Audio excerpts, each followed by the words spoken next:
countries and 43 states, to include Afghanistan, Iraq, South Korea, and the Ukraine. He is also first-generation college graduate and went to earn his master's degree in public administration, a certificate in project management, and 2 cybersecurity certificates. Berney currently works in the information technology and cybersecurity sector and has been an active mentor for the youth, particularly young black men in the greater Baltimore area. That's my area. Thank you, Berney, for your service. He is a tireless advocate for his community and a Christian and a role model for many young men throughout our state. Berney is a resident of Elkridge in Howard County, where he and his lovely wife of over 33 years have raised 2 children. Come on up, Berney. About to hear from a great patriot. Great man in Baltimore City doing some great things, very much needed in Baltimore City. Chris, why'd you tell all those lies?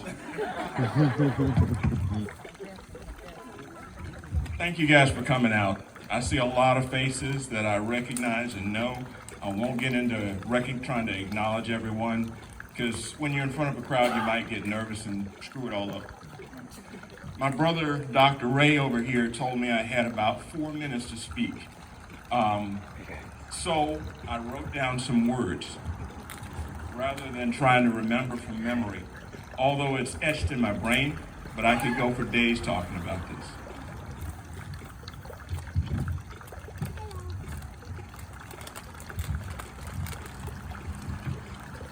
So with that said, this is what happened to me on September the 11th, 2001. I was a young Air Force major working at the Air Staff at the Pentagon.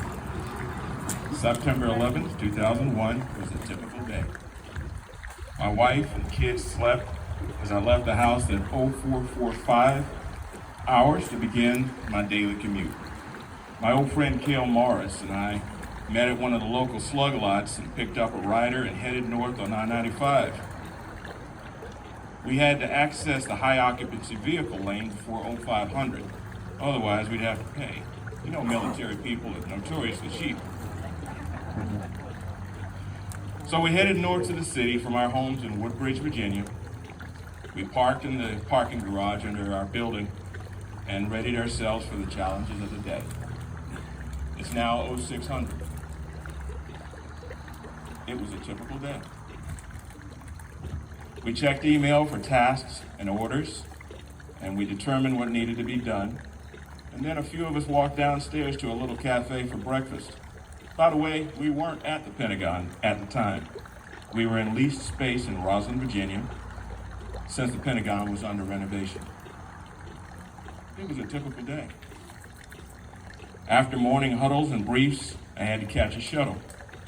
Most mornings I had to go brief my miserable colonel and his staff at the status of whatever issue we might be working that day.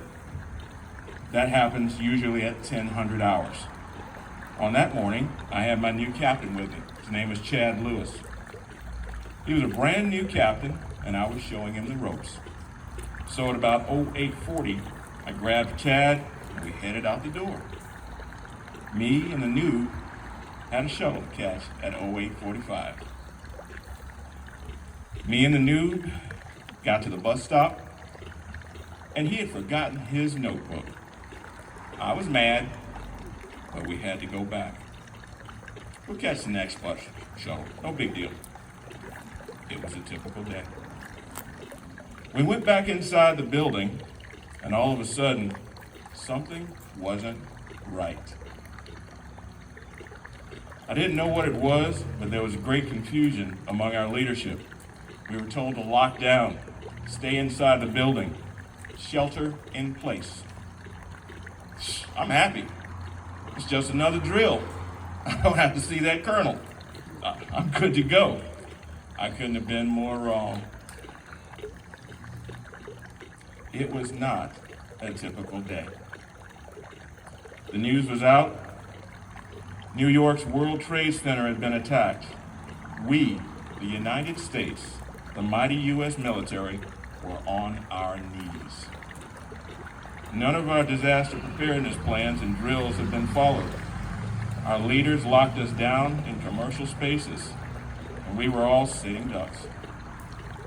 Communications were down, no cell phone, no nippernet, no supernet, no JWICs. We were the United States Air Force Communications Directorate, and we couldn't communicate with anybody. All of a sudden, the word came across CNN, our only link to the outside world. The Pentagon had been attacked. We were 3 miles away in an office building, and we couldn't hear what was going on, but we knew it was bad. All of a sudden, the order came for us to get outside and reconstitute in the parking lot across the street. I guess the local leadership thought we were safer outside than inside our leased space. So there we were outside, vulnerable and confused. We smelled the dark metallic smell of jet fuel burning metal and the explosion that happened 3 miles away. And just think, had Chad Lewis had remembered his notebook, we would have been on that shuttle bus that delivered to the north side of the Pentagon. We would have been on deck to brief my miserable colonel, right where the airliner skidded into the building. If not had been for Chad Lewis's missing notebook, we would have been on the north side of the Pentagon, within the Air Staff's offices, waiting to brief at 09:37 hours. We would have been incinerated. It was not a typical day.